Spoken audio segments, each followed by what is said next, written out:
My name is James Wilson. I'm 34 now, but this story starts 5 years ago, on the night I turned 29.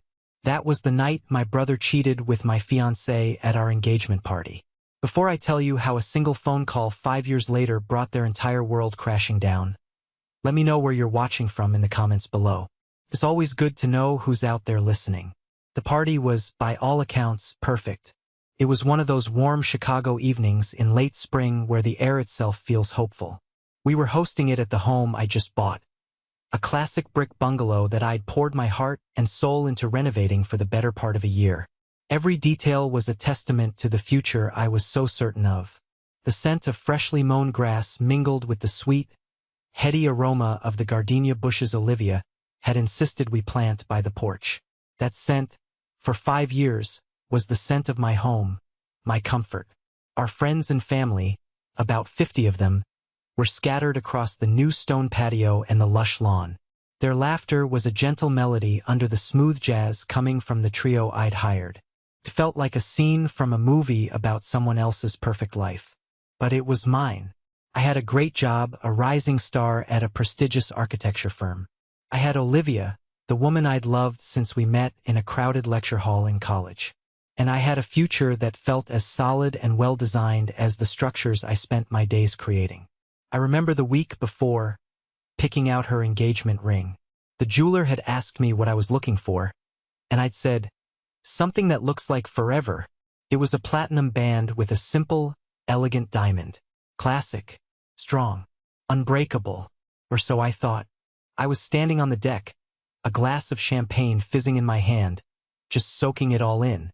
I watched Olivia glide through the crowd, a vision in a white dress, her laughter bright and easy.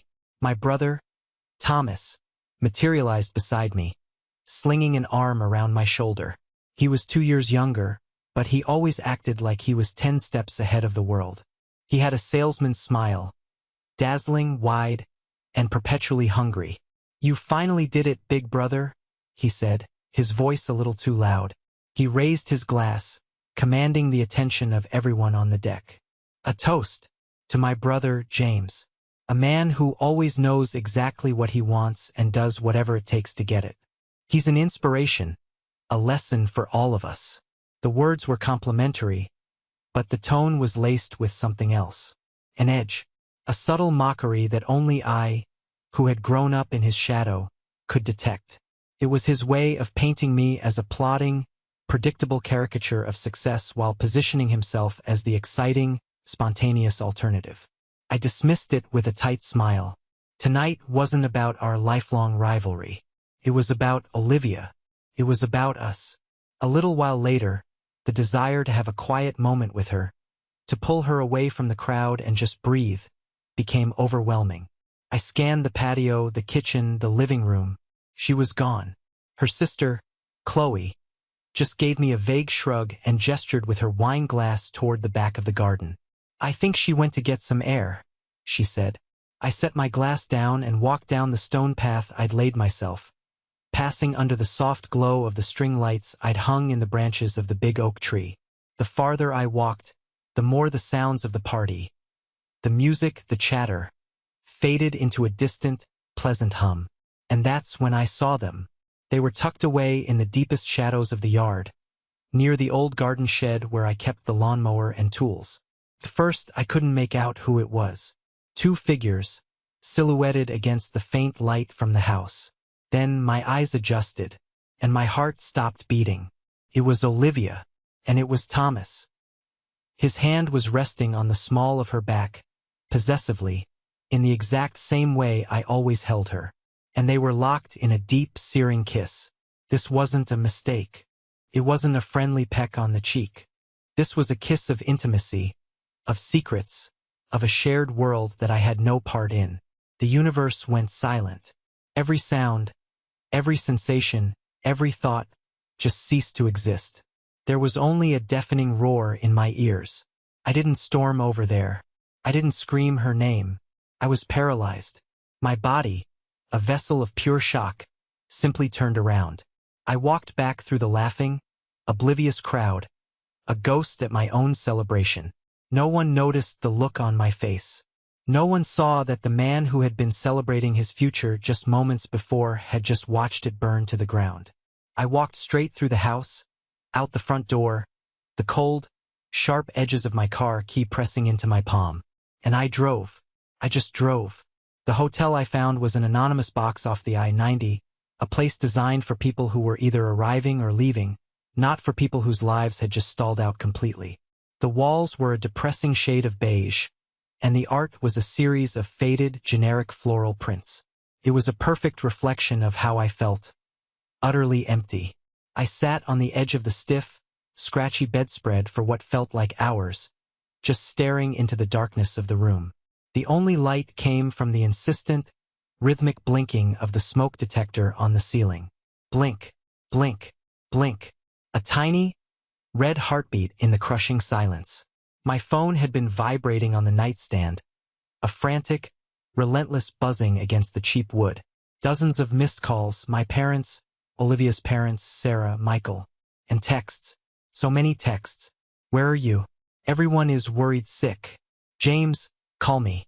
I couldn't bring myself to look. Speaking felt like an impossible task. What words existed for this kind of obliteration? Finally, well after midnight, 2 messages pinged that cut through the noise. They were the only ones that mattered. I picked up the phone, my hand trembling slightly. The first was from Olivia. The screen lit up her name, a name that had meant safety and love to me just hours before. Now it looked like a foreign word. The message was short, brutal in its efficiency. James, I'm so sorry you had to see that. I don't know what to say. Thomas and I, it's been going on for about a year. A year. The words hit me with the force of a physical blow. 12 months. 365 days of lies. I thought about all the moments in that last year. The trip we took to wine country for our anniversary. The nights I'd worked late on the bungalow renovation while she was supposedly out with her girlfriends. The way she'd helped me pick out paint colors for our future nursery. It had all been a performance. Every "I love you," every touch, every shared smile was a lie. I wasn't just a fiancé, I was an audience. Then, a new message appeared beneath hers. From Thomas. I love her, man. You were never what she really needed. She needs passion, not a project plan. The arrogance of it, the smug self-justification was breathtaking. He wasn't sorry. He was proud. He'd won. He'd taken the 2 things I valued most, my fiancé and my belief in my own judgment, and shattered them with a single selfish act. I dropped the phone onto the comforter. It felt contaminated.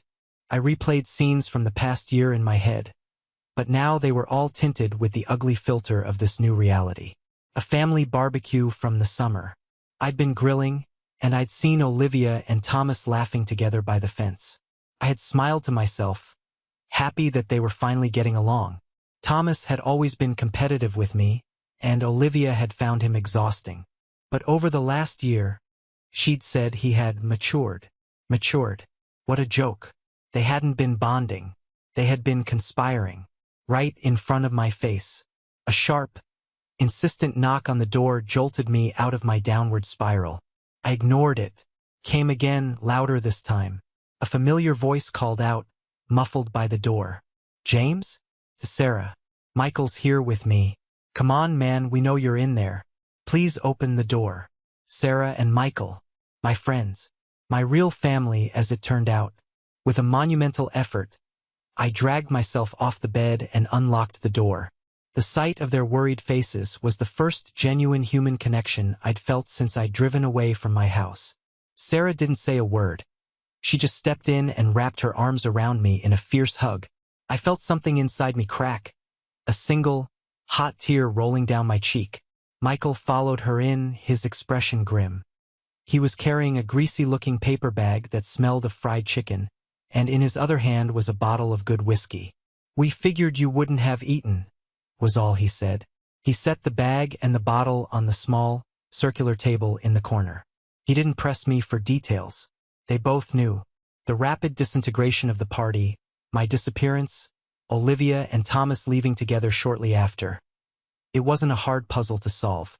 I saw it coming, you know, Sarah said softly after a long stretch of silence. as I nursed a glass of whiskey. Not this, not exactly. But I never liked the way he looked at her. It was predatory. Like she was a prize he wanted to steal just to prove he could. Michael nodded, tearing off a piece of chicken. I told you that time at the lake house, remember? He made that weird comment about how you'd lucked out with Olivia. It wasn't a compliment. It sounded like he was jealous, but not in a good way. In a way that meant he thought she should have been his.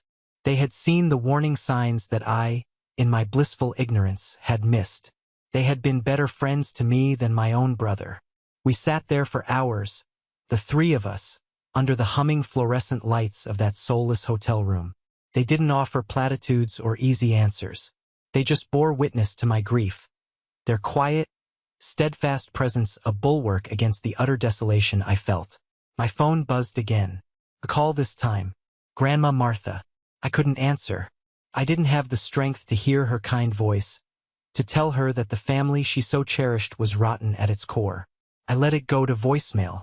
But her name triggered another cascade of memories, colder and clearer than before. It wasn't just the incident with my dad's money. It was a pattern. I remembered being about 15. A kid in my class, a nice, quiet boy named Kevin, had accused Thomas of stealing his expensive calculator before a big math final. Thomas, of course, denied it vehemently. He didn't just deny it. He launched a counteroffensive. He subtly spread a rumor that Kevin was a cheater, that he was trying to get Thomas in trouble to eliminate the competition for the top grade. He was so convincing, so charmingly indignant, that by the end of the week, most people believed him. Kevin was ostracized. I found the calculator a month later, hidden in the back of Thomas's closet. When I confronted him, he just laughed. "It's not my fault he's so easy to hate," he'd said. "People believe what's more interesting." My parents had never found out about that one. But they didn't need to. They had their own system of denial. My dad, Richard, the successful lawyer, saw the world in terms of liabilities and assets. Thomas's misdeeds were liabilities to be managed, minimized, and contained to protect the family's overall asset value, its reputation. My mother, Eleanor, was the chief emotional investor. She had poured all her hopes into her charismatic, handsome younger son. She saw his recklessness as passion, his deceit as ambition. She couldn't afford to admit her investment was a bad one. Admitting Thomas was flawed would mean admitting she was flawed for favoring him. And Olivia, I finally understood. It wasn't just about Thomas's charm. It was about his promises. My life with her would have been good. We would have had a beautiful house, a great salary, a 401k, a future as predictable as a dividend check. Thomas would have promised her the world. A gamble, an adventure, a life of dizzying highs. He'd preyed on her own quiet fear, a fear of being ordinary. After 4 days in that hotel, a cold, hard resolve began to form in the pit of my stomach. This wasn't just a breakup. This was a hostile takeover of my life, and I had been the only one who didn't see it coming. I wasn't going to just fade away. I wasn't going to let them control the narrative. I showered, shaved, and put on the cleanest shirt I had left. I checked out of the hotel. I was going back to my house. Not to plead, not to fight for a woman who was already a stranger to me. I was going back to pack my bags, to collect the shattered pieces of my self-respect, and to look every single one of my betrayers in the eye. I needed to stand in the rubble they had created and declare my own independence. I thought that was the battle I had to fight. I had no idea the real war was just about to begin. The first year in Seattle was a blur of rain, coffee, and work. I threw myself into my new job at a prestigious architecture firm, using long hours and complex projects as a shield against the crushing weight of my new reality. I rented a small, characterless apartment downtown, a place with no memories, no ghosts. It was a blank slate, and I filled it with nothing but exhaustion. My colleagues at the firm, a sharp and ambitious group, saw my relentless work ethic as a sign of incredible drive. They saw a young architect determined to make his mark. They didn't see the man who was running from the silence, the man who would wake up in a cold sweat from nightmares of a garden shed and a treacherous kiss. Success became my refuge. If I couldn't be happy, at least I could be accomplished. The effort, born of desperation, began to yield results. My designs, which were always meticulous, now had a new edge to them, a boldness I didn't possess before. It was as if losing everything had freed me to take risks I wouldn't have dared to before. My boss, Frank, a gruff, no-nonsense man in his late 50s, started to notice. He began giving me more responsibility, testing me. It was during this time that I had my first major setback, a humbling experience that, in a strange way, was necessary for my healing. Frank had put me on a team competing for a high-profile library project. I was so determined to prove myself, so paranoid about being outmaneuvered, that I held my ideas too close to my chest. I didn't trust my teammates, seeing potential rivals everywhere. I misinterpreted a colleague's constructive criticism as an attempt to undermine me and went over his head to Frank. Frank called me into his office and closed the door. He didn't yell. It was worse. He looked at me with a profound disappointment. "Wilson," he said, his voice low, "you're one of the most talented young architects I've ever seen. But right now, you're a terrible teammate. Whatever baggage you're carrying from your last job or your last life, you need to set it down. Architecture is a team sport. If you can't learn to trust the people in the trenches with you, you will never lead them." It was a brutal, necessary truth. I had let my trauma poison my new life. I apologized to my colleague and to the team, and I forced myself to start over, to learn to trust again, one small step at a time. We didn't win the library project, but I learned a lesson more valuable than any commission. It was after that humbling experience that I was assigned to a new project, a landmark undertaking for the city, the Beacon Museum of Maritime History. It was a once-in-a-career opportunity, and it was there that I met Rebecca. She was the lead interior designer, brought in from another firm. Our first meeting was a battle. She was brilliant, sharp-tongued, and completely unintimidated by the architects. She hated my initial proposal for the main atrium's lighting. "It feels like a hospital morgue, James," she'd said bluntly. "These artifacts need to breathe. They need warmth, not sterile observation." I thought her ideas were impractical and overly sentimental. We argued for an hour, sketching and erasing, challenging and defending, until we landed on a hybrid design that was more innovative and beautiful than either of us could have created alone. That argument was the beginning of our friendship. We started having lunch, talking about design, about life. I was guarded, cautious, but Rebecca was patient. She had a quiet strength, a way of seeing past the walls I'd built. Our relationship deepened slowly, built on a foundation of mutual professional respect. We worked together seamlessly on the museum project, our skills complementing each other perfectly. One evening, after a grueling late-night session before a major deadline, we were the only two left in the project office. We were both exhausted, surrounded by blueprints and empty coffee cups. "You're a machine, you know that?" she said, a tired smile on her face. "I just like to work," I said, the standard excuse. She looked at me, her gaze steady and perceptive. "No," she said softly. "It's more than that. You work like you're trying to build a fortress around yourself." Her words hit me so hard I couldn't breathe. She saw me. She saw the truth I tried to hide behind my ambition and my long hours. That night, for the first time, I told someone the whole story. Not the condensed version, but the whole ugly, painful saga. I told her about the party, the ambush in my living room, the cold finality of walking away. I expected shock or pity. Instead, she just listened. When I finished, the silence in the room was heavy. Then she spoke. "My first business," she said, her voice quiet. "I started it with my best friend, my maid of honor. 3 years in, I found out she'd been siphoning off funds to a secret account. She'd been planning to leave and start a rival company, using my money and my client list. It didn't just almost bankrupt me. It broke my ability to trust." She looked at me, and in her eyes, I saw a reflection of my own pain, a shared understanding that went beyond words. "The worst part," she said, "is the voice in your head that keeps asking, 'How did I not see it?' It makes you feel stupid, blind." She got it. She actually got it. That night, Sitting in the quiet glow of the desk lamps, a profound shift occurred. I wasn't just a victim telling a sob story. I was a survivor talking to another survivor.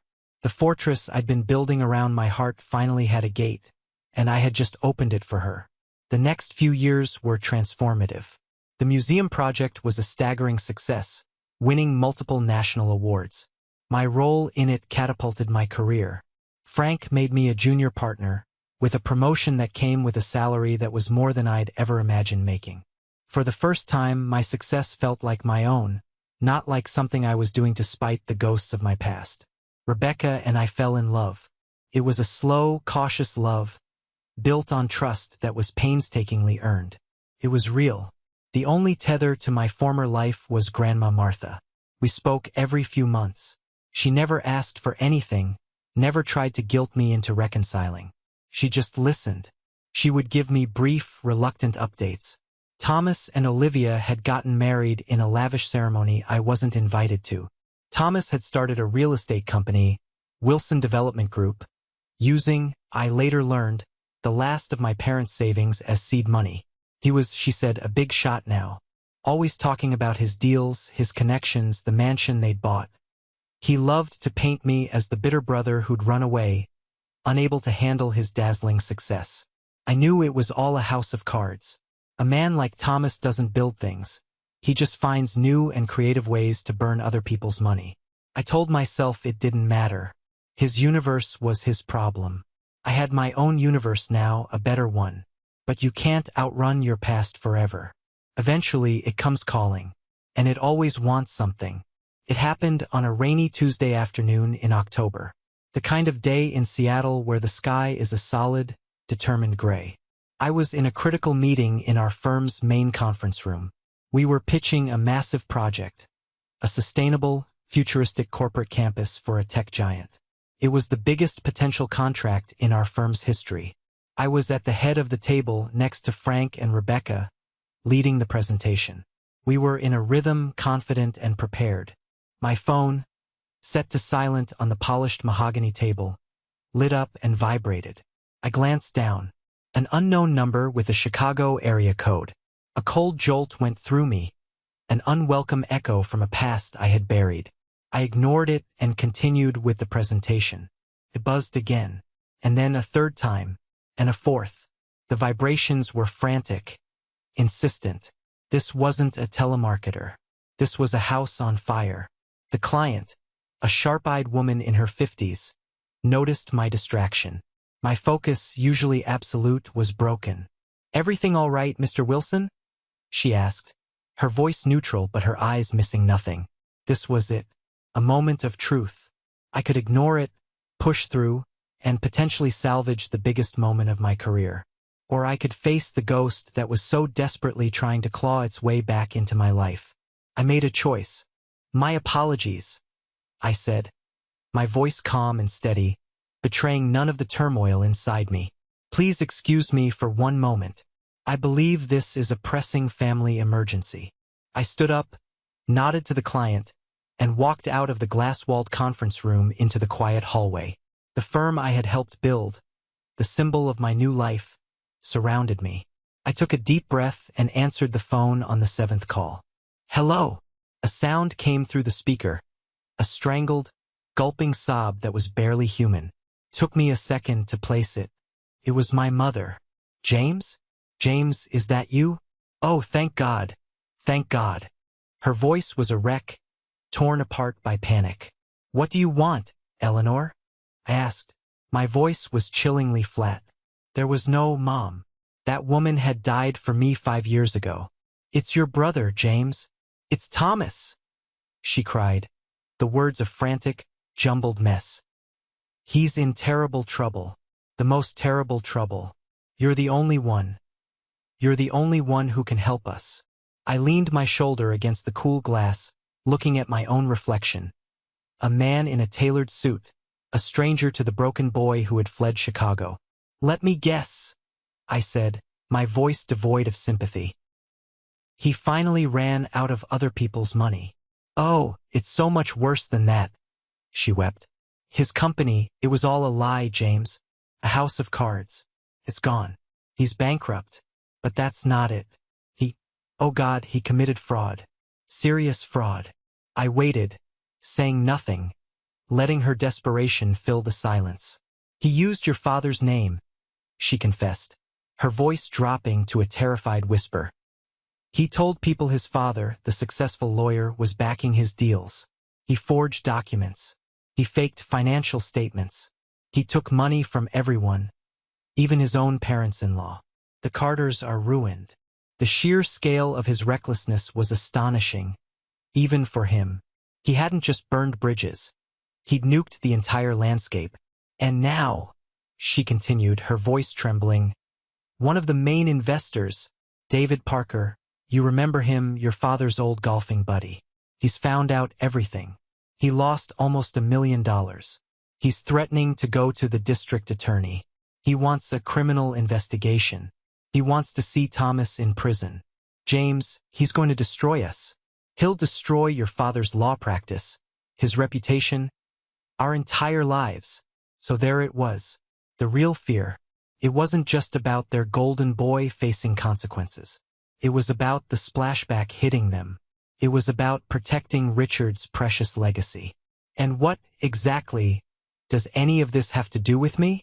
I asked again, my voice as cold and hard as granite.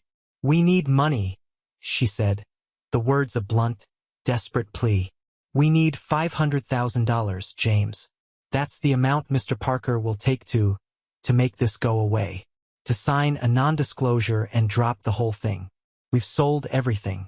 The house is on the market. We cashed out your father's retirement. It's not enough. We have nothing left. Please, James, for the family. He's your brother. $500,000. The number hung in the air between us. They had come to me, the son they had discarded, to beg for a king's ransom. They had come to me assuming I was the same person they'd last seen, broken, defeated, and starting over. They had no concept of the life I had built. And in that moment, a profound and final shift happened within me. The last embers of my old anger and hurt went cold. All I felt was a vast, empty pity.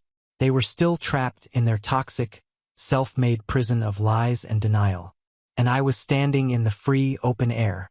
Eleanor, I said, my voice quiet and measured, let me paint a picture for you. I am currently standing in the hallway of an architecture firm where my name is on the door. The meeting I just excused myself from is with a client whose personal net worth is greater than the GDP of some small countries. The project we are discussing has a budget of 9 figures. I let that sink in. I could hear nothing but her faint, ragged breathing. That number you just mentioned, I continued, my voice clinical. That $500,000 you see as a life or death sum? I could transfer it to you from my phone right now, and I would still make my quarterly tax payments without any trouble. The silence on her end was absolute now. It was the silence of a worldview shattering. But I am not going to, I said. I will not give you $1. But why? She finally stammered, the word a pathetic squeak. We're your family. He's your brother. How can you be so cruel, so vengeful? This has nothing to do with vengeance, Eleanor, I said, and my voice was soft, almost gentle, which made the words all the more devastating. Vengeance requires emotion. I feel nothing for you people but a distant pity. This is about cause and effect. This is about consequences.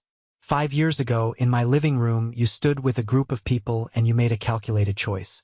You chose a charismatic fraud over your loyal son. You chose to protect a fantasy over a person. You made an investment.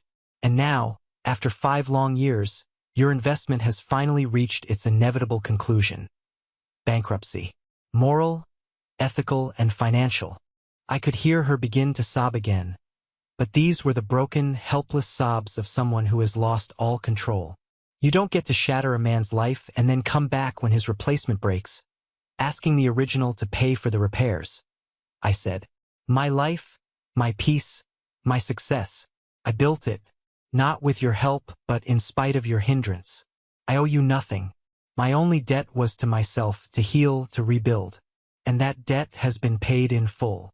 I paused for a moment and delivered the final truth. For 5 years, I dreaded the thought of ever hearing your voice again. But now that I realize something. I'm not angry. I'm not hurt. I'm just done. I am finally, completely, and irrevocably done with all of you. Before she could form another word, another plea, another accusation, I ended the call. I held the phone in my hand for a second, then blocked the unknown number. I smoothed down my tie, looked at my calm, composed reflection in the glass wall, and walked back into the most important meeting of my career, leaving the smoldering ruins of their lives a continent away. A week of blessed silence followed. I immersed myself in the final negotiations for the tech campus project, the sheer scale and complexity of it a welcome distraction. I told Rebecca every detail of the phone call. She listened, her expression a mixture of pride and concern. "Are you okay?" she'd asked. "Truly." And for the first time I could answer with absolute certainty. "I am." The call hadn't reopened a wound. It had cauterized it. I assumed that was the end of it. I assumed my refusal, so total and unequivocal, had been the final word. I underestimated the depths of their desperation and my brother's narcissistic delusion that the world, and by extension my wallet, owed him something. The following Wednesday, I was working late again, finalizing some schematics. It was nearly 9 p.m. when I finally called it a night. The office tower was quiet, the cleaning crews making their nightly rounds. I took the elevator down to the subterranean parking garage. The vast, concrete space was mostly empty, the rhythmic hum of the ventilation system the only sound. It was my space, my building, a place where I was safe and in control. I was walking toward my car, my briefcase in hand, when two figures detached themselves from the shadows behind a thick concrete support pillar. My body went rigid. Primal fight-or-flight response kicked in. It was Thomas and Olivia. They looked like refugees from a war zone. My brother's expensive, tailored suit was rumpled and stained, as if he'd been sleeping in it. There were dark circles under his eyes, and his usual charming smirk was replaced by a tight, desperate grimace. He had the look of a cornered animal. Olivia was a ghost. Her clothes hung off her thin frame, her face was pale and drawn, and her eyes were hollowed out by fear and exhaustion. The vibrant woman I had once planned to spend my life with was gone, replaced by this haunted shell. "James," Thomas began, trying to inject a casual, friendly tone into his voice that sounded utterly false. "Hey man, we need to have a little chat." "No, Thomas, we don't," I said, my voice dangerously quiet. I didn't raise it. I didn't need to. I kept a safe distance, my hand tightening on my briefcase. "There is nothing in the universe you and I need to chat about." I made a move to walk around them to get to my car. He moved with a surprising quickness, blocking my path. "Don't you dare walk away from me," he snarled, the friendly facade vanishing in an instant. "Not after what you did. You sit up here in your ivory tower, Mr. Perfect, while your family is falling apart. You owe us." "Let me be perfectly clear," I said, my voice dropping even lower. "You are not my family, and the only thing I owe you is the absolute certainty that you will get nothing from me." His face twisted into an ugly sneer. "You think you're untouchable, don't you? You think your money and your fancy new life make you better than me." He took a menacing step closer. "Well, I can still ruin you. I can make things very, very messy for you." I stood my ground. The scared boy he had terrorized his whole life was gone. He was looking at a man who had faced down his own demons and won. "Here's how this is going to go," he said, his voice a low, conspiratorial hiss. "You are going to make a quiet little wire transfer. $500,000. It's nothing to you. A rounding error. You do that and I disappear. You never hear from me again. But if you don't..." He let the threat hang in the air. "Well, I have a lot of free time on my hands now. I can start making some phone calls. To the papers. To that tech billionaire you're in bed with. I can tell them all about the kind of man James Wilson really is. The kind of man who lets his own brother rot in jail while he sips champagne. Let's see how your squeaky clean reputation holds up under that kind of scrutiny. Blackmail. It was his last, pathetic gambit. He was trying to use the weapon of shame, the one his family had always wielded so effectively. But I was immune to it now. I felt nothing but a profound, weary pity for him. I almost laughed. You still don't get it, do you? You have no leverage. Your threats are as bankrupt as you are. It was then that Olivia, who had been standing behind him like a silent, trembling shadow, finally found her voice. She stumbled forward, her hands clasped in front of her in a gesture of desperate supplication. "James, please," she whispered, her voice raw and cracking. "He's telling the truth about the trouble we're in. But he lied to me from the beginning. He showed me a whole portfolio, fake bank statements, forged letters of intent. He sold me a fantasy. I was a fool. I know that. I made the worst mistake of my life. But please, don't let him drag me down with him. I'll do anything." Thomas's head snapped toward her, his eyes blazing with fury. His last play was being undermined by his own co-conspirator. "You stupid, pathetic," he snarled, his voice a low growl. "You shut your mouth." He shoved her. It wasn't a small push. It was a violent, two-handed shove, full of rage and contempt. Olivia cried out, stumbling backward over a yellow parking block. She fell hard, her head cracking against the grimy concrete floor with a sickening thud. She lay there, moaning, a small trickle of blood starting to run from a cut on her temple. That was it. In that one ugly moment, his entire persona was stripped away. There was no charming rogue, no misunderstood genius. There was only a violent, abusive coward who attacked women when he was cornered. He turned back to me, his chest heaving, his eyes wild. "Look what you made me do. This is your fault." Before he could take another step toward me, a calm, firm voice echoed through the garage, amplified by the concrete walls. "Sir, I'm going to need you to put your hands behind your back. Now." Two uniformed building security guards were approaching swiftly, their expressions grim. I had taken a precaution. After my mother's call, I had met with my building's head of security. I had given him a photograph of Thomas. I told him he was an estranged family member, mentally unstable, and that if he was seen on the property, they were to call the police immediately and not to approach him alone. Thomas froze, his face a grotesque mask of shock and disbelief. He was trapped. He looked from the guards to me, the realization dawning in his eyes that I had been 3 steps ahead of him the whole time. With a guttural roar of pure, impotent rage, he lunged at me. I didn't even flinch. I just sidestepped him. He stumbled past me, and the guards were on him in an instant, tackling him to the ground. He fought, thrashing and screaming obscenities. A king reduced to a common thug, his curses echoing through the vast, empty space. As they hauled him to his feet, cuffed him, and read him his Miranda rights, other guards were already tending to Olivia, calling for paramedics. I looked at the scene, the flashing lights of the arriving police cars painting strobing patterns on the walls. The wreckage of their lives, laid bare on the floor of my garage. I felt nothing. No triumph. No satisfaction. Just quiet.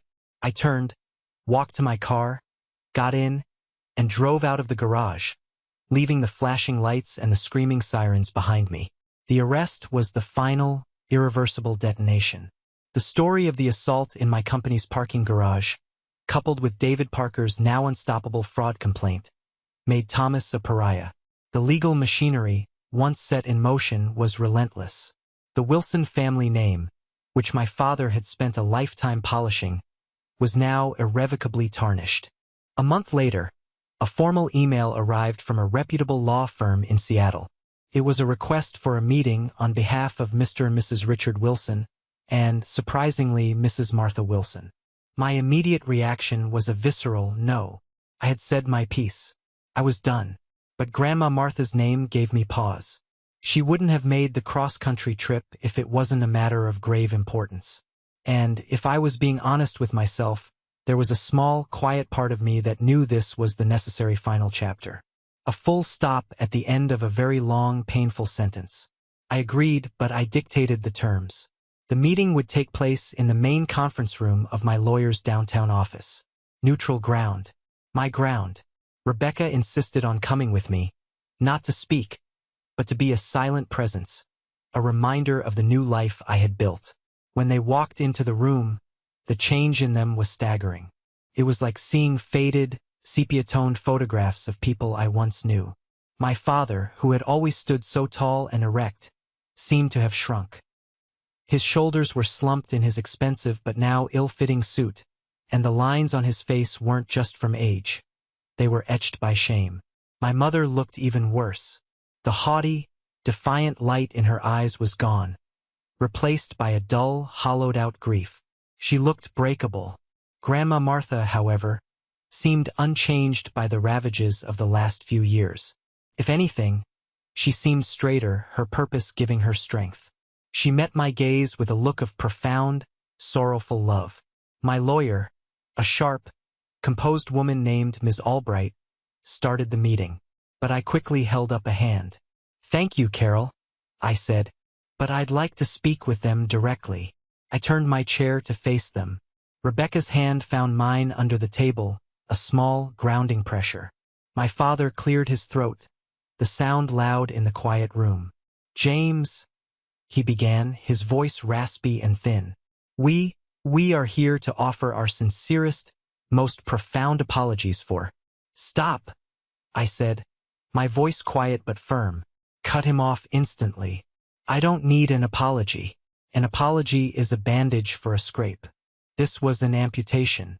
What I have needed for 5 years, is an answer. I have one question for both of you." I looked from my father to my mother, forcing them to meet my gaze. "Why? That's it. Why did you do it? Why did you choose to sacrifice your son, who had only ever loved and respected you, to protect the one who had only ever taken and deceived? I don't want excuses. I don't want justifications. I want the truth. I want to hear you say it out loud." My mother dissolved into quiet, racking sobs, her head in her hands. She couldn't speak. My father stared at the polished surface of the conference table, at his own reflection. I thought I was protecting the family," he stammered. "I thought I was being a good father. I couldn't bear to see him fail." He looked up, his eyes pleading. "My own father was such a cold, critical man. He never thought I measured up.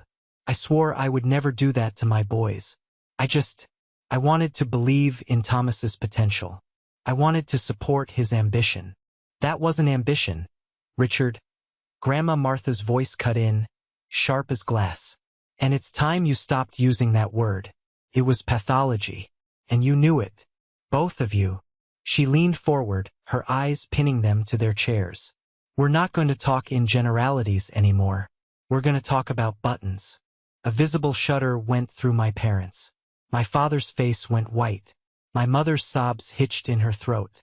I looked at Rebecca, my expression a question. She just gave my hand a slight squeeze. "When Thomas was 12 years old," my grandmother said, her voice low and steady, a storyteller recounting a grim fable. "The neighbors down the street, the Millers, had a little Jack Russell Terrier named Buttons, a sweet, yappy little thing.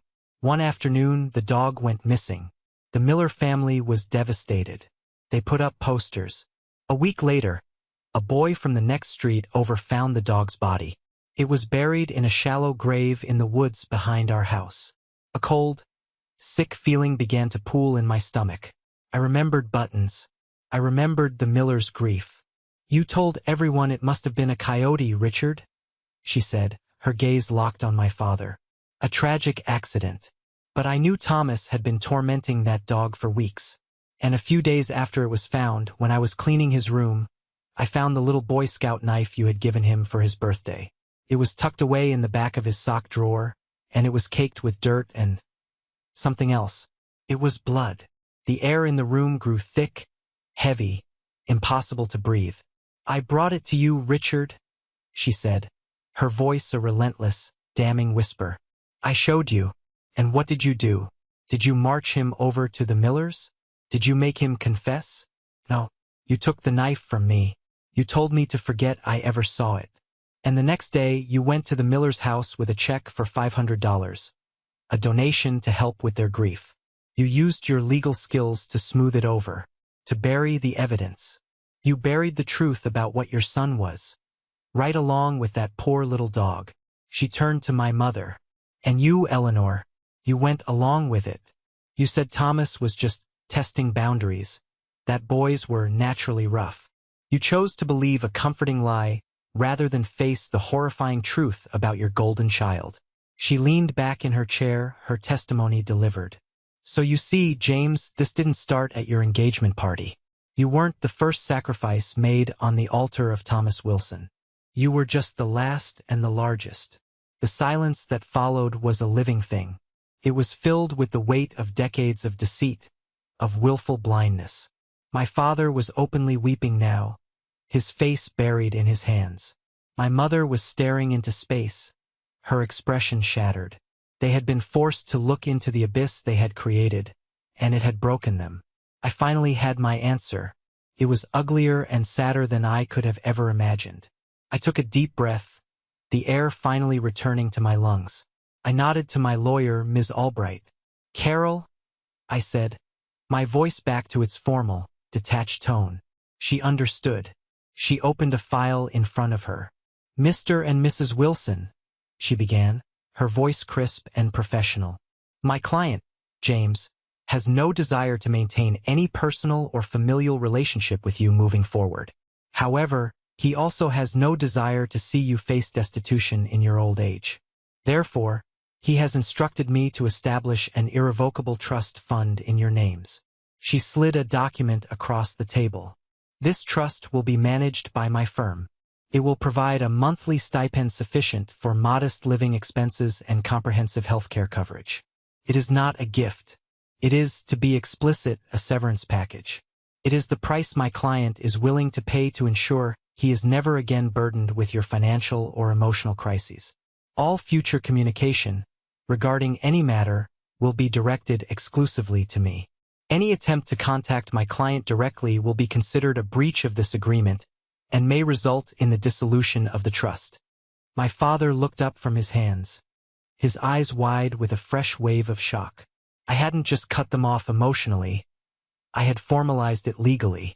I had used the very tools of his profession, law and finance, to build a final, impenetrable wall between us.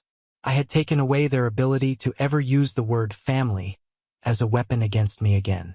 I had inherited his pragmatism, but I had something he had lost long ago, a moral compass. I stood up. Rebecca stood with me. The meeting is over, I said, and we walked out of the room, leaving them to the quiet judgment of the ghosts they had created. It's been a year since that final, sterile meeting in the lawyer's office. The legal system did what it does. Thomas was sentenced to 3 years in a medium-security prison. With his father's reputation in tatters, there were no more strings to pull. He was convicted of felony fraud and assault. I read that Olivia filed for divorce before the ink was dry on the sentencing order. Last I heard from Grandma Martha, she had moved back in with her parents. A cautionary tale whispered at cocktail parties in the neighborhood she'd been so desperate to conquer. My own parents downsized to a small condo in a neighboring state, living a quiet, anonymous life funded by the trust I'd established. Our severance. We have not spoken a word since that day, and I know we never will. Sometimes, life doesn't just move on. You have to consciously, deliberately, build a new one from the ground up. Right now, I'm standing with Rebecca on a beautiful plot of land we bought. A hillside spot overlooking the gray, moody waters of Puget Sound. The air smells of salt and damp pine, a clean, honest smell. Spread across the hood of our car are the blueprints for the home we are designing together. Our home. It's not a mansion designed to impress or a fortress designed to keep the world out. It's a structure of glass, warm cedar, and steel, designed to embrace the view, to let the light in from every possible angle. It's a house with nothing to hide. For so long, I was driven by a need for justice, for vindication. I thought my victory would be the day I saw them fall, the day they came to me, broken and begging. But when that day came, I didn't feel the triumphant satisfaction I had expected. Seeing them so utterly defeated didn't bring me joy. It just brought a quiet, hollow sadness for the family that could have been, for the love that was poisoned by weakness and denial. I've come to understand that my real victory isn't their failure. It's this moment, standing on this piece of earth with a woman I love, a partner I trust implicitly, sketching out the lines of a shared future. It's the quiet in my own mind. It's the absence of anger. It's knowing, deep in my bones, that my worth is not, and never was, contingent on their approval. It's something I had to build for myself from the bedrock up. I used to think my job was to be an architect of buildings. I realize now that the most important project any of us ever gets is being the architect of our own life. You can't choose the family that brings you into this world, but you can, with courage and conviction, choose the family that you build around you. You can choose to walk away from toxic foundations and build walls, not of anger, but of peace. And I've learned that forgiveness isn't about absolving them of their sins. It's about absolving yourself of the burden of carrying their poison. You don't forgive to let them back in. You forgive to finally, truly let them go. Thank you for listening to my story. I hope it resonated with you in some way. Have you ever had to make the difficult choice to walk away to save yourself? I'd be honored to read your experiences. Please, share your story in the comments below, and don't forget to like and subscribe for more content. It really does help.